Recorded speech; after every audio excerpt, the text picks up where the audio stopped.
Hey guys, welcome to my Facebook live from my bedroom. Because I don't even have an office anymore because I've just closed my studio, and I'm working out of someone else's premises to see all my face-to-face clients, my exercise-based clients. Hey Belinda, welcome. So I'm live from my bedroom. I'm doing this from my personal page rather than from my public page, which I do sometimes because I can boost them and send them out to my audience. But I feel like it's better. This particular topic, I just wanted to talk to people in general. Hey Sylvia, hi Krista, welcome guys. So I'm talking about eating meat today and why we need to keep eating meat, because eating meat, particularly beef, has been under a lot of fire lately, particularly no pun intended, particularly with the Amazon fires, where I know Leonardo DiCaprio, who does really amazing environmental work, put out a statement saying if we didn't eat beef, the fires wouldn't happen. And I don't believe that's true, and I don't believe that we can blame all these environmental problems and health problems on eating meat. Doesn't mean that we don't have to change the way that we eat meat. We don't have to change the way that we farm meat. I think the problem is bigger than that, though. So,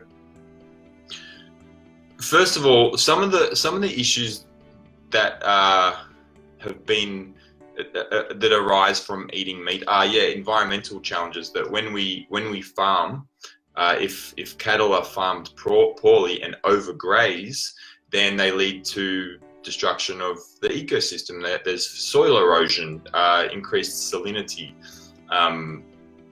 even desertification if they're overfarmed for prolonged periods of time, particularly in dry regions, which we see a lot of in Australia and the US. There's the methane that happens as well. Methane will happen secondary to, first of all, anyway, I'll get to that later. So there's methane, the environmental problems, nutritional problems. That meat's blamed on, just about everything, and there are certain health experts that say the biggest problem we have with health is acidity in the human body, and the biggest thing leading to acidity is eating meat. And I'm going to explain why that's not true either. What are the problems? Meat's been blamed for cancer, and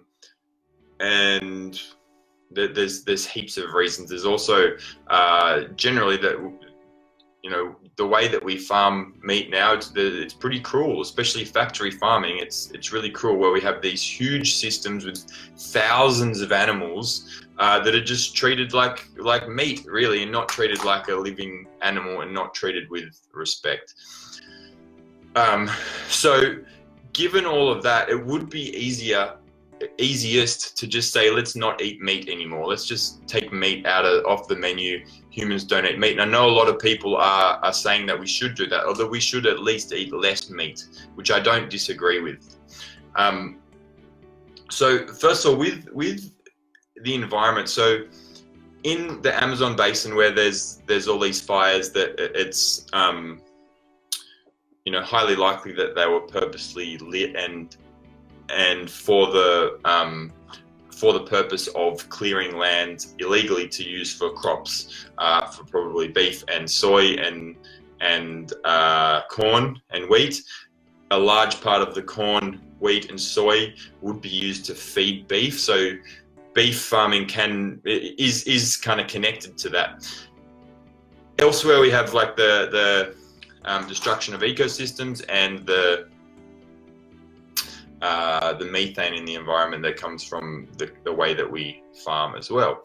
But blaming meat or just blaming beef on all of these environmental problems, or looking at the way that most beef is farmed, and saying that we shouldn't eat beef at all because of the methane and destruction of the environment and everything, it's kind of like going to the worst school and going to the worst class, and then looking at how the kids are doing, and then saying we shouldn't be educating our kids at all. It doesn't do anything.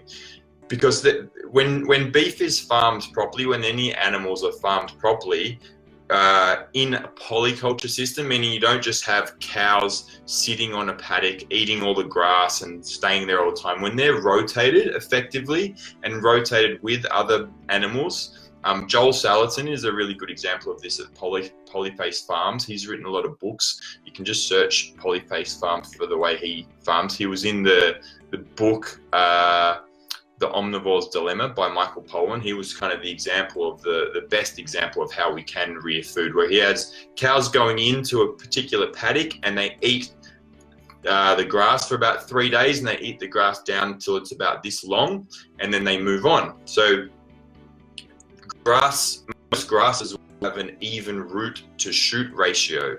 So when the cattle eat the grass from like a meter high down to this high, there's a meter of roots underneath that are dropped that is then eaten by the soil organic matter that becomes new soil and is effectively sequestering carbon from the atmosphere, because the plants breathe in carbon dioxide, they turn that into their plant matter and is then eaten by the cattle and the soil. So this is effective farming actually sequesters carbon from the atmosphere. What Joel Salatin does, he has those animals come in for a few days, they eat the grass down to that long, then they move on. Their excrement everywhere, and about 3 days later, there's all these bugs in the dung beetles and stuff in the poop. So then he will send in chickens, and the chickens come and they'll eat the bugs, and then they move on. And then a few days later, or weeks later perhaps, I can't remember exactly, he has pigs come in that aerate the soil. Then he leaves the paddock to rest for a few months until there is he grows soil. He grows, I think it was about a foot of soil a year. I know from listening to a podcast of his recently, he says when he's the way he farms, he's effectively not only sequestering more carbon, but every acre of land is holding 180,000 liters more water per year. So the more soil organic matter there is, the more water that can be held on that land. Hey guys, hey, thanks for joining. Alison, hey Graham, hey Adriana, hey Alexander. So effective farming can actually grow soil, hold water on the land, and hold more methane, because when soil is healthy, there is methanotropic bacteria. This is bacteria that actually holds on to methane. And it's when we overgraze, when we farm with no respect for the land, that you start to have soil erosion, increased salinity, all the problems that we see nowadays, right? Which is a problem everywhere, but particularly in Australia. So when farmed properly, having grazing ruminants actually helps build the land, right? And you can look at, there's a great TED talk by Alan Savory, who's done a similar thing in South Africa as what Joel Salatin does, where he observed how the wild game and the wild herbivores on the savannah worked, and would use a similar model with cattle to heal desertified land. So land that had already been overgrazed and was nearly dead, and just by bringing cattle in, it would start to change the health of the land. So to blame to blame beef purely for what factory farming and overgrazing and poor animal husbandry and land husbandry practices have done, and just to have a blanket statement that we shouldn't be eating meat and that we shouldn't have any beef is erroneous in my opinion. So the other thing is, just prior to European settlement in the US and in Africa, there was a lot more ruminants than there are alive today. There were I've read about herds of bison in the US that were like 15 million animals strong. So when they were staying still, they would be 25 miles wide and 50 miles long. This is one herd. They would rain clouds would form around them because they were breathing so much steam that it would start to rain. That's how big these herds were. You could apparently stand in one spot, and as they ran past, it would take 4 days. But these herds would always move. They would come and destroy a place, rip up the land, spread seeds everywhere, spread their excrement everywhere, and then it would have time to rest, and other animals would come in, and this was the cycle of life. And it's actually grasslands and savannas are dependent on ruminant animals. They're dependent on these huge herds of animals that come in and destroy a piece of land and then move on, and the land has time to heal itself. So we need to change our farming practices. The other thing is, this whole thing about reducing meat. Yeah, we do need to reduce our meat intake. In general, we eat too much, and it's evidenced by how many animals are having to be killed to feed us all. But interestingly, in Australia and the US, 50% of our food goes to waste.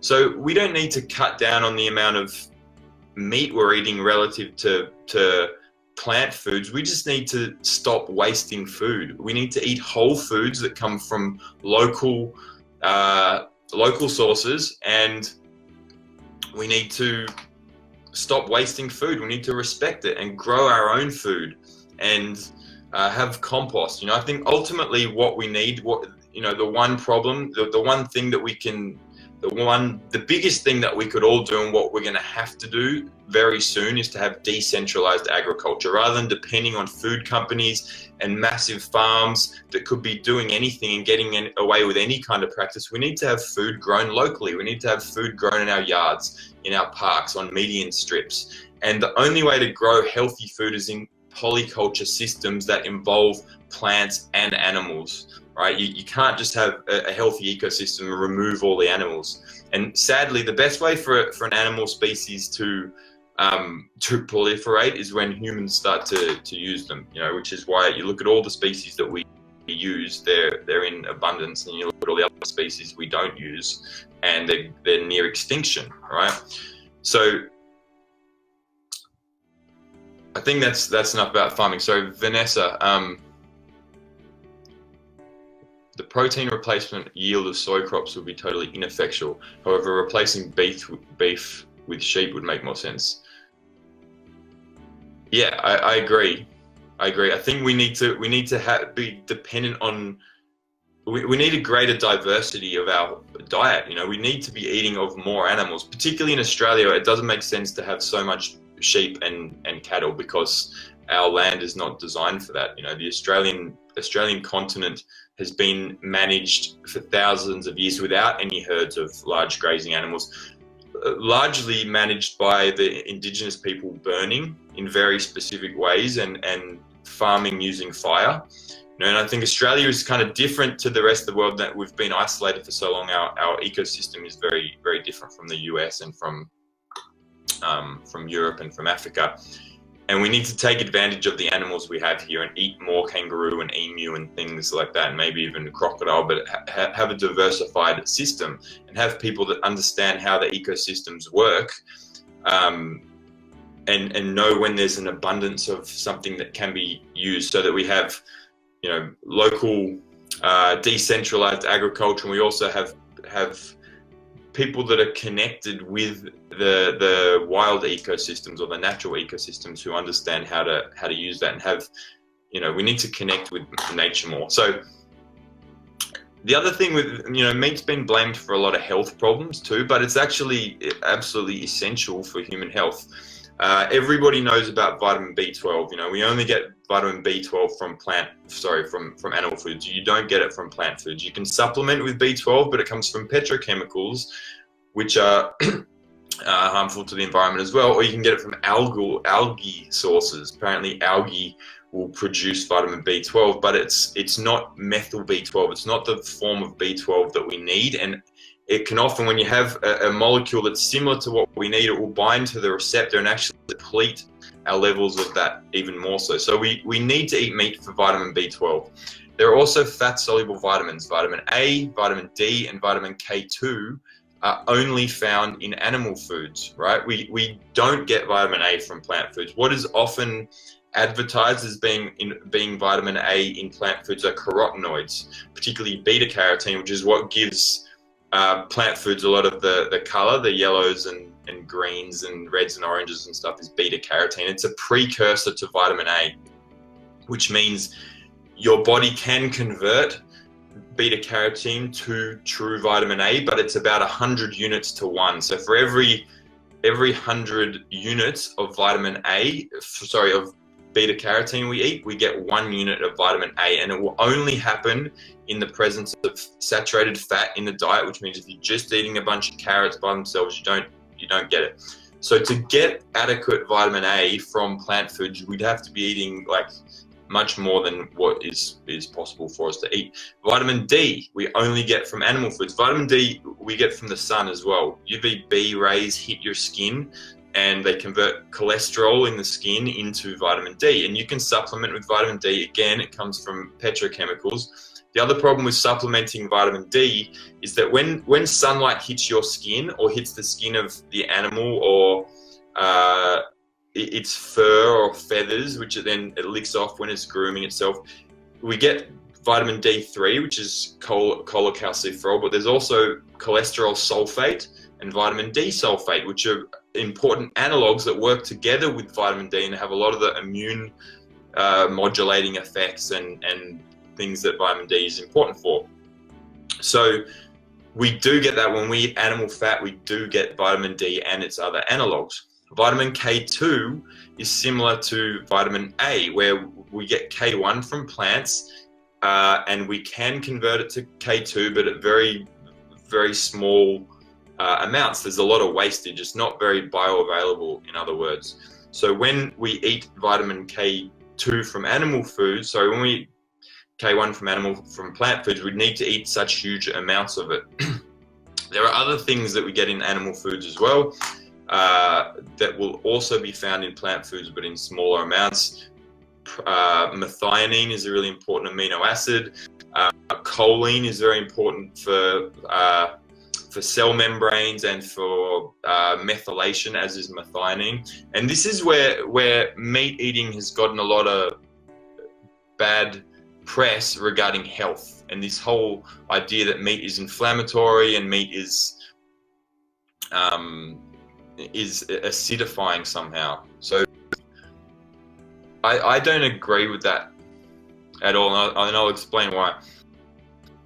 When we eat meat, so when we eat animal foods, well, first of all, why I don't agree with the acidic thing. We're meant to have acid in our body. Your stomach is meant to be acidic. Also, the thing that regulates pH in the body more than anything is breathing. And if your body is slightly acidic, it has to be kept in such a slight range that small shifts in pH can have huge effects everywhere in the body. So in order to regulate that, if pH does elevate or lower to some extent, if it lowers and you become more acidic, your body will increase your breathing to balance that. So you can tell if someone's acidic just by looking at their breath rate. If someone's breathing like 16 breaths a minute or something, they're likely to be stressed and sympathetic, and that's the body's way of bringing them back to homeostasis. So my point is the effect of food on blood pH is very small relative to breathing, I think.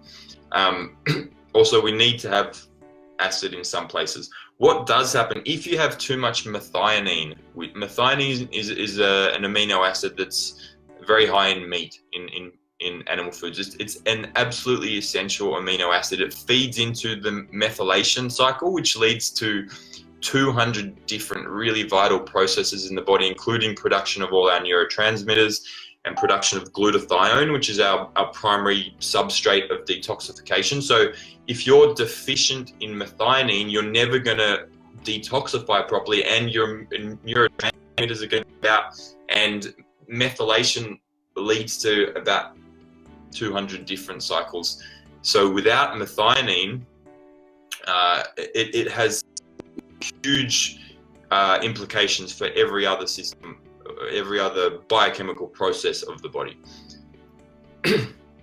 Methionine got a bad rap because when you eat too much meat, if you eat too much methionine, it speeds up methylation. You end up with too much homocysteine. Homocysteine is a primary inflammatory marker because elevated homocysteine elevates inflammation and will elevate acidity and can lead to cancer, amongst other things. I'm just saying that because I know that's people's big concern. I hear all about meat eating causing cancer and that we should be eating a plant-based diet.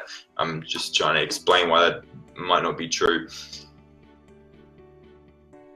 So methionine, too much methionine from eating too much flesh, because methionine is in the muscle meat, is balanced by glycine. Glycine is in the bone, particularly it's in collagen, so it's in all the connective tissue. If you're eating meat on the bone and you're slow cooking it, you're getting all that juice or that jelly at the bottom, that's full of glycine. Glycine is going to help to methylate the homocysteine and turn it back into methionine, and the cycle goes on, and you don't end up with elevated inflammation, acidity, and things like that. So we get glycine from the bones and the connective tissue when we make bone broths and things like that.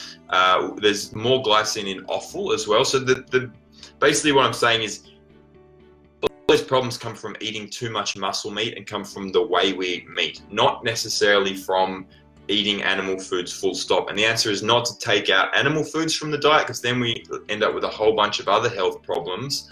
But eat nose to tail. So eat the whole animal, make bone broths, eat offal, use the whole thing. If we all ate the whole animal and we didn't waste the food, then we would automatically cut the amount of meat needed by 50%, right? Because we already waste 50%. If we farmed things properly, we would be rebuilding soil and sequestering carbon and sequestering methane. We get the wool pulled over our eyes. I see this all the time. We get the wool pulled over our eyes because people are so poorly educated on health, on farming, basic vital things that we should, every one of us, be absolute experts in. We know nothing, and we source or we outsource responsibility to doctors and food companies and all these other people that are trying to sell us something, not so much doctors, but pharmaceutical companies and food companies. So I think the biggest problem is just that we're apathetic, that most people don't give a shit about where their food comes from, and that we're looking for a solution that's going to suit everybody. And what one solution could the world have? Cut out meat, because then nobody has to think about it, and we can just keep going on mindlessly shopping at big supermarkets that are ripping the farmers off and ripping the planet off, rather than each of us actually taking an interest. So my message for today is take an interest in health. Go and learn what your body needs, and go and learn about human health so that we can all be less susceptible to bullshit, really. I think that's the biggest problem ultimately, is apathy, really. We all need to get involved in where our food is coming from as well. Go to the farmers markets, talk to the people that are growing your food, listen to them about how the weather is affecting their farms and how the changes the government makes, or Woolworths, $1 milk is affecting them, because it is really affecting. All these little things are really affecting farmers and the land, in short. You can go and have a compost. Just starting a compost means that you're not putting food scraps in landfill. Even if you don't use that compost to grow anything, you're cutting the amount of crap that's going to landfill. When you eat whole foods, if you're eating plant foods and animal foods in their whole food form, it doesn't come with packaging. You don't have to worry about going plastic free and all this, because there is just no packaging there. You know, if you're growing your own food, there's no packaging. If you go to the farmers markets and you bring your own bags and you bring your own containers for meat, you don't have to worry about that. I think that's my rant for today. I'm just going to check my notes here.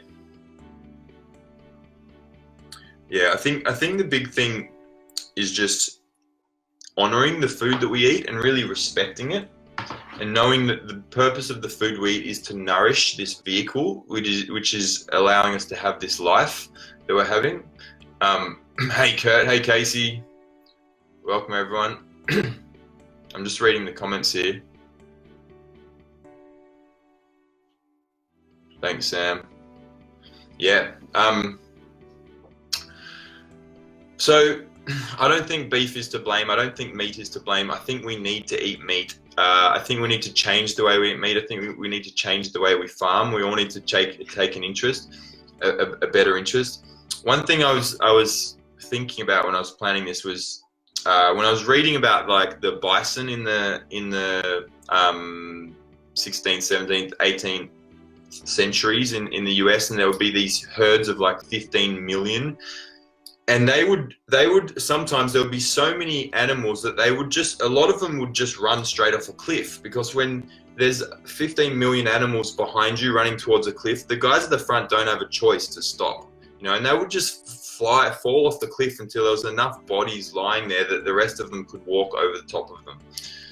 And I thought it's interesting that for a couple of reasons, mainly because I see that humans are doing now, you know, where this huge behemoth of a herd that is just moving in this direction that, you know, it's very hard for the people at front or the back or anyone to stop.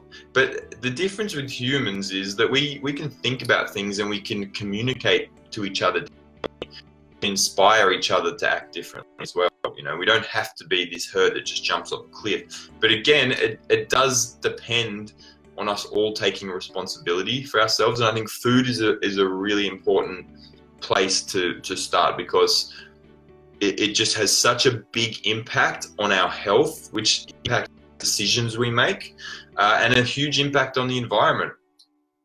And I think really going forward, for humanity to go forward, we're going to need to change the way we eat and the way we relate to food and the way we farm. And it's going to need to become local, small-scale agriculture, not big food companies creating food and then shipping it to us and creating all this new crap out of it.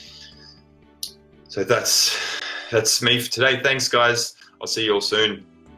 Ciao.